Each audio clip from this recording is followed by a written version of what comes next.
I was this year old when I learned my favorite moral high ground, violence is never the answer, which I thought put me on the side of justice, was actually padded with white comfort and is racist as fuck. Listening to Uncultured by Daniella Mestyanek Young while hooking that rug right there, and reading White Women Get Ready by Amanda K. Gross hasn't just inspired and begun to inform me on a whole nother level. It's given my inner child the language to speak to the unspeakables she experienced and tempting her with a megaphone. It takes me back to when I was 9 years old, 4th grade, 1995-96, rural tiny town, Idaho, where the only people of color I knew were the migrant workers on the farms. My mom taught summer school migrant ed, and my grandma led the primary at the church's local Spanish branch. Neither of them spoke Spanish. And I, still to this day, only at a Dora the Explorer level. We had just moved, so I had just started a new school. It was the 4th school in 4 years. It was miserable. My white working class mother was busy trying to save her 3rd marriage after finding out he had cheated again. And their therapist solution was to commit to something long-term, like buy a house. There's nothing says emotional repair like a mortgage wrapped in betrayal, and your family having to be relocated and your children starting over at a new school. Fun fact, years later after they divorced, we found out he too cheated on her with that realtor who sold them the house. So the only long-term commitment made there was his cheating. My father lived at his estate and was on his 4th marriage by this time, giving predator and power, married into high society, rich couple vibes. You know. Typically, people think polygamy when they hear my background. Nope, just premium grade dysfunction. So, I started this new school and was assigned to the mean teacher. I honestly, surprisingly found myself loving it. The discipline, the structure, the dependability, her rules, even when they worked against me. So there it was, we're assigned to participate in the history fair. The theme being take a stand. We had a few choices of what we could do, and we picked a skit. My older sister literally cried, and I came home and told my family I was doing this because she said, Mom's not going to have time to help you. And in classic me fashion, I said, that's fine. I was in it to win it either way. And in my rebellious ways, picked Rosa Parks, who took a stand by taking a seat. Our skit didn't just win locally. It then went on to win regionals and then went to state. Sister was definitely right. My mom had no time to help me and didn't go to state with me. My friend, the assigned partner's parents took us. These were the days before cell phones, and I can remember getting to the hotel and her parents telling me to call home. I thought to myself, this is it. I've made it. I'm famous. After letting them know we had arrived safely, we slept, woke up, performed our skit, and won. With that win, we got to tour the Capitol and meet the governor. When we got home, my overperforming, very liberal mother asked me how it went, and I said, we won. And we got to meet the governor. When she said, how was he? I said, he's all right for a Republican.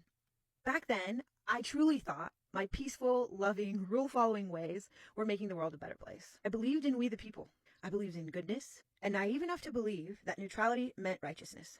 What I didn't understand was how deeply that innocence was padded with protection. How non-violence lands differently when your life is already under siege. These books have helped me find language to speak my own truths and beliefs. For the little girl in me who was reaching for solidarity yet had no idea what that meant or what she was even reaching for. Amongst the introduction of White Women Get Ready by Amanda K. Gross, she talks about why mistress syndrome. She gives 3 main reasons why the mistress syndrome. 1, this is the perspective I'm most qualified to speak from. 2, we are everywhere. And 3, I'm committed to practices of solidarity. Number 3 obviously resonated with me, especially my little inner child, who took a stand with Rosa Parks while admitting that a conservative Republican was an all right guy. So I'm going to share that with you today, as I too am also committed to practices of solidarity. I want to read you a part of that section this week. Everything I'm sharing is for commentary and educational purposes only. In short, healing from the mistress syndrome in solidarity work, along with my lineage in peace traditions, Southern civil rights organizing, and anti-racism, this book has been influenced by healing justice, transformative justice, and abolitionist movements, all of which ask us to dig into the roots of harm and healing to get radical about our paradigm shifts and our collaborations. As solidarity work, healing from mistress syndrome means understanding how our oppressions are interconnected. Since post-traumatic slave, master, and mistress syndrome were manufactured as a package, so too is our liberation work interdependent. The fight for humanity is part of the fight for humanity of us all. Honoring our mutual humanity is part of honoring the living, breathing ecosystems of which we are also a part. As I will continue to explore throughout this book, solidarity work is not saviorism. It's not martyring ourselves on behalf of others or indiscriminately following anti-racist rules. Solidarity is not using the master's tool to dismantle the master's house, replacing one abuse power with another. Solidarity is living, breathing, imperfect, messy practice, and one we need to work on both alone and together. For status quo and passing white ladies, this solidarity work means recognizing the masks we've been given, the masks we've worn, and those we've come to accept as parts of ourselves. It means peeling back the masks and reconnecting with our humanity. Mistress syndrome has been built upon on lies. This book will work to illuminate why we've been nursed on these lies, why we act upon these lies, and how we've learned to tell them to ourselves and each other so that we will stop exhausting ourselves with lying and use our valuable energy instead of work that benefits us all. This book will help explain why white women seem to care more about keeping up appearances rather than addressing what is happening inside us. It will investigate why we starve ourselves for thinness, suppress our emotions for politeness, and silence ourselves to keep the peace.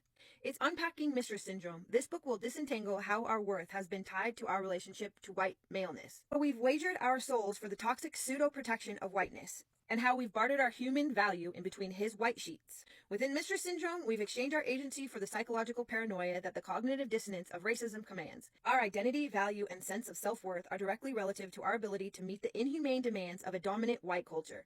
This toxic dynamic conditions us to be hypersensitive to what we think other people need and want without ever knowing ourselves or questioning our own motives. It allows us to function in the daily overwhelm of never being enough, sacrificing ourselves at the altars of white culture. We are exhausted, stressed, anxious, inundated, fraught, and cloaked in the false self-protection of good intentions.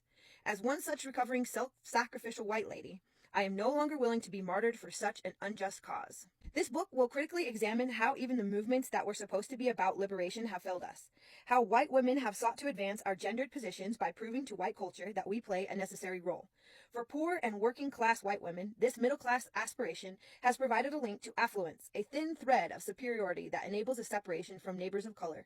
If not in material substance, in a sense of superiority, because at least in whiteness, we are not them. For middle class and affluent white women, a middle class experience is one I'm most qualified to speak on. White feminism has been a way out of the psychological doldrums of being valued for our bodies and intellectualized pursuit while being imprisoned behind the walls of the patriarchy. This book will delve into the ways white womanhood does not keep white women safe. We have had black men, black communities terrorized and burnt to the ground on behalf of keeping our perceived sexual purity intact. But we can't keep wealthy white college athletes from on video, with entire institutions and court systems co-signing on their right and innocence in doing so. To quote poet, playwright, and award-winning actor Leah Richards, a black woman speaks, white womanhood, with its denial and complicity in one's own oppression, is a fate worse than death. The cruel joke is on us, which is precisely what women of color, sometimes in love, sometimes in rage, sometimes in desperation, and sometimes in all of the above, have been trying to tell us since the inception of white womanhood. Moreover, this book will describe the false path that we white women have inherited. We are both victims of these systems and active perpetrators of their harm. This book will consider how we white ladies are, and historically have been, complicit in our own oppression as well as in the oppression of others. How we have dedicated our waking hours to helping, fixing, and saving others so that we won't have to do the difficult work of helping, fixing, and saving ourselves. Even though helping, fixing, and saving ourselves is exactly what we need to do with this information. As Dr. Joy writes, those who have been the perpetrators of these unspeakable crimes and those who continue to benefit from those crimes have to honestly confront their deeds and heal from the psychic wounds that come from being the cause and beneficiaries of such great pain and suffering. White Women Get Ready, How Healing Post-Traumatic Mistress Syndrome Leads to Anti-Racist Change is my attempt to honor Dr. Joy's call to action, to confront and to heal. It is my hope that this book will help equip those of us who have been conditioned as white ladies to engage with the complexities of our identities, traumas, and harms. I want us to know that our fight for gender equality is not separate from the fight for racial justice. I want us to realize we have the responsibility to heal from and to transform the legacies of whiteness in our communities, workplaces, and homes. I want us to understand that compassion does not necessitate comfort, that commitment does not mean martyrdom, and that health and well-being for us is not separate from the health and well-being of us all. I dream that white women will read this book alone and together, that it will spark mobilizing conversations, that it will help us to change and heal. Dream that it will support us in divesting from whiteness and building healthier, more authentic relationships, cultures, and communities. I hope this book will inspire, motivate, and equip you to contribute to lasting, real, and significant change, that you will more deeply understand how these systems don't serve you, that you will feel it and commit to a lifelong practice of solidarity. Likewise, I dream this book will serve as a resource for those who have been most impacted by the violence of white womanhood. For every black woman and femme who has asked me to talk to their white lady, I dream of a stack of these books for you to hand out. This book is structured into 4 main sections with breaks in between to support the integration and embodiment of the material. Part 1, Deep Cuts, provides a foundational analysis and historical context. Part 2, Naming Ourselves, traces white women architects as they've developed in the U.S. context at their intersection of race, gender, and class. Part 3, Up Close and Personal, goes deeper into my story as I share about family, chosen family, intimate partnerships, and organizing relationships. And Part 4, Post-Traumatic Growth, further integrates the book's analysis, history, and archetypes with my stories and seeks to move in solutionary direction, that is, toward the co-creation of revolutionary alternatives.